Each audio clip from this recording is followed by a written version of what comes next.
دنیا میں جو تھوڑا سا بھی انسان پر انعام کر دے نا، احسان کر دے، تو بندہ اس کا احسان مند رہتا ہے۔ کیا ساری زندگی لوگ اپنے ٹیچر کے سامنے گردن اٹھا سکتے ہیں؟ جس بندے نے صرف نوکری پہ لگوا دیا ہو، ہلکی سی سفارش کر دی ہو، بندہ وہاں گردن نہیں اٹھاتا۔ انسان کو کسی شخص نے کاروبار شروع کرانے کے لیے ہلکی سی مدد کی ہو، مخلصانہ مشورہ دیا ہو، وہ تھوڑی سی امداد کر کے ملک سے باہر لے گیا ہو، تو یہ لوگ محسن ہوتے ہیں۔ اور یقیناً جو محسن کا شکریہ ادا نہیں کرتا وہ اخلاقی طور پر بڑا کمزور آدمی شمار کیا جاتا ہے۔ لیکن یہ دنیا کے اندر جو لوگ ہم پر احسانات کرتے ہیں چھوٹے چھوٹے، ان احسانات میں ہماری گردن دبی رہتی ہے، ہم اپنی گردن اٹھا نہیں پاتے۔ میرے رب کریم نے نا اسی فطری اصول کو بیان کیا۔ انداز دیکھیے کیسا خوبصورت ہے، اور پیرایا دیکھیے کتنا دل نشیں ہے۔ اللہ مر جانے کو جی چاہتا ہے۔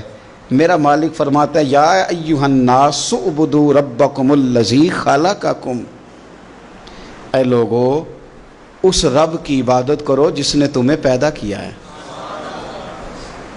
والذین من قبلکم، اور ان لوگوں کو جو تم سے پہلے تھے ان کو بھی اللہ نے پیدا کیا۔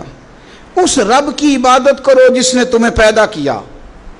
دنیا میں چھوٹے چھوٹے احسانات پر انسان تشکر میں رہتا ہے، تو جس نے پیدا کیا، فنا سے جو بقا میں لایا، ہمارا وجود ہی جس کے کرم کا صدقہ ہے، ہمارا دیکھنا جس کی عطا کا صدقہ ہے، بولنا جس کے فضل اور احسان کا مرہون من، اس رب کی عبادت کرو جس نے تمہیں پیدا کیا اور تم سے پہلے لوگوں کو پیدا کیا، لعلکم تتقون، تاکہ تم پرہیزگار بن جاؤ۔ عبادت کا نفع بھی تمہیں ہی ہوگا، کرو گے تو پرہیزگار بن جاؤ گے، تقوی ملے گا۔ اور فرمایا الذی جعل لکم الارض فراشا والسماء بناء وانزل من السماء ماء، فرمایا وہ جس نے تمہیں پیدا کیا۔ پھر اگلی جو بات ہے وہ کمال ہے، صرف پیدا کر کے چھوڑ نہیں دیا۔ الذی جعل لکم الارض فراشا، پھر اس نے تمہارے لیے زمین کو فرش بنایا، والسماء بناء، اور آسمان کو چھت بنایا، تمہیں چھوڑ نہیں دیا بلکہ تمہارے لیے سارے بندوبست کیے۔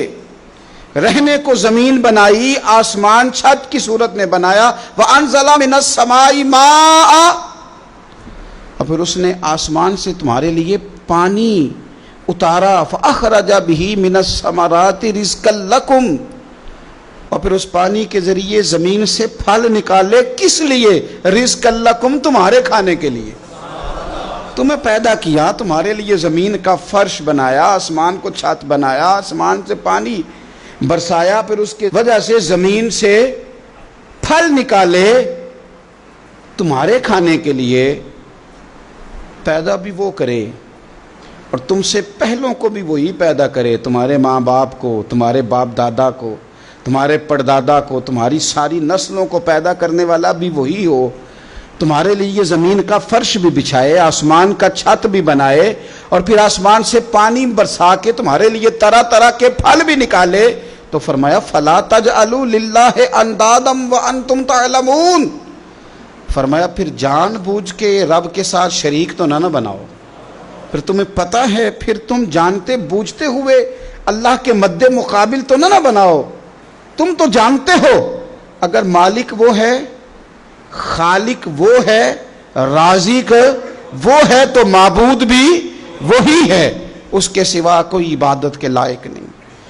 کوئی ایسا نہیں کہ پھر جس کے سامنے سر سجدے میں رکھا جائے، پھر کوئی ایسا نہیں جس کے لیے انسان اپنی پیشانی اور ناک زمین پہ رکھ کے کہے کہ سبحان ربی الاعلیٰ، پھر وہی ہے جس کے لیے انسان جھک کے کہے کہ سبحان ربی العظیم، پھر وہی ہے جس کے لیے انسان تسبیح پڑھے، پھر وہی ہے جس کی مالا جپے، پھر اسی مالک کو منائے، پھر اسی کے لیے آنسو بہائے، اسی کے لیے جیے، اسی کے لیے مرے، اسی کے لیے صبح قیامت اٹھے، اسی کا نام زبان پہ رہے، اسی کی تسبیح ہو، اسی کی ذکر ہو، اسی کی یاد ہو، اسی کا ہر وقت انسان کو تصور ہو۔